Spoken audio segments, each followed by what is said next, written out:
ये जो बानी चेयरमैन पीटीआई ने बैरिस्टर गौहर साहब के हवाले से कमेंट्स दिए हैं, बड़ी बरहमी का इजहार किया। उन्होंने कहा कि बैरिस्टर गौहर बुज़दिल आदमी है, उसे फारिग करें और फिर आइंदा जुमे को डी चौक पर एहतजाज की उन्होंने कॉल दी। उन्होंने कहा जैसे भी पहुँचें, जो मर्जी हो जाए, चाहे 2 दिन लगें, पहुँचें तमाम लोग।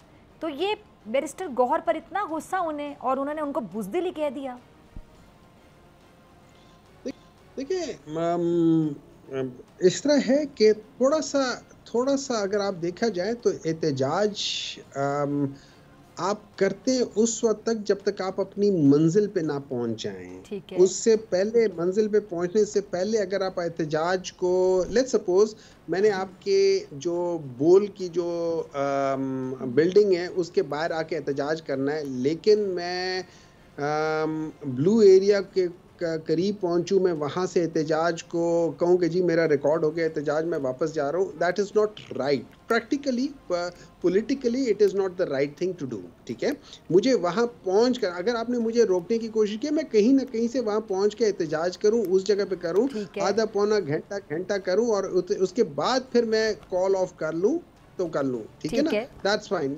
आई need to reach, for example मिसाल देता हूँ, 25 मई को हम लोग चले थे, जब हम लोग तकरीबन आधा किलोमीटर दूर रह गए थे डी चौक से, वहाँ पे इमरान खान ने खुद कह दिया था कि अब मैं यहाँ से करता हूँ, लेकिन there was nothing between him and the D Chowk. ठीक है, he could easily walk over there, लेकिन वहाँ से उन्होंने कर लिया क्योंकि वो रिकॉर्ड एक ख़ास हद तक ले आए थे। ठीक है, कोई मसला नहीं है। लेकिन आप ये कहना कि आप वहाँ पहुँचे ही नहीं और आप उसको कर लो, तो वो किसी हद तक क्वेश्चनेबल हो जाती है। उसके बेसिस पे वो कप्तान है, वो मुझे स्लिप पे खड़ा करते हैं, मुझे स्लिप से हटा के कहीं और कर लेते हैं, मैं स्लिप के लिए डाइव मार नहीं सकता तो मुझे उठा के कहीं और कर लें। वो कहेंगे कि यार हुमायूं तुमसे डाइव नहीं लगती, तुम डरते हो, तुम उधर जाके बाउंड्री पे खड़े हो जाओ या फलानी जगह पे खड़े हो जाओ जहाँ पे कैचेस कम आते हैं, तो फेयर एनफ वो कर सकते हैं। I think that's the very fair thing to do कि आप उनको ज़रा रीशफल कर लो, और वो उनका तो बड़ा अच्छा वो तरीका होता है, वो हाथ यूं करके एक को इशारा करते इधर और उधर कर लेते हैं, but that is how it is. So yes, मैं समझता हूँ कि एहतजाज तो होना चाहिए। एहतजाज इसलिए होना चाहिए कि ये जो जिस तरीके से इस वक्त मुल्क चल रहा है ना, जिस तरीके के इस वक्त हम लोग लॉज बना रहे हैं कि जिसमें हम लोगों को डिटेंशन में लेकर जाते हैं इंडेफिनिट पीरियड के लिए, पता नहीं किस किस्म के केसेस बन जाते हैं। तो मैं एक पैरेलल ड्रॉ करना चाहता हूँ। जब इख्तियार वली साहब ने मुझे पढ़ा लिखा कह दिया है, तो फिर मैं एक चीज को ड्रॉ करना चाहता हूँ, पैरेलल ड्रॉ करना चाहता हूँ हिस्ट्री में जाके। इस तरह था कि ब्रिटिश इंडिया के टाइम में 1919 में एक लॉ बना था। उस लॉ के लिहाज से वो लोग जो कि उस वक्त आज़ादी के लिए कर रहे थे, उसमें एक आया था कि प्रिवेंटिव इनडेफिनेट डिटेंशन लॉ बना था, जिसमें जो लोग आज़ादी के लिए जा रहे थे ना, उनको पकड़ के वो लोग अंदर कर देते थे और काफ़ी देर तक अंदर करते थे, किसी को पता भी नहीं होता था। सही, वही चीज़ आजकल ये हुकूमत कर रही है।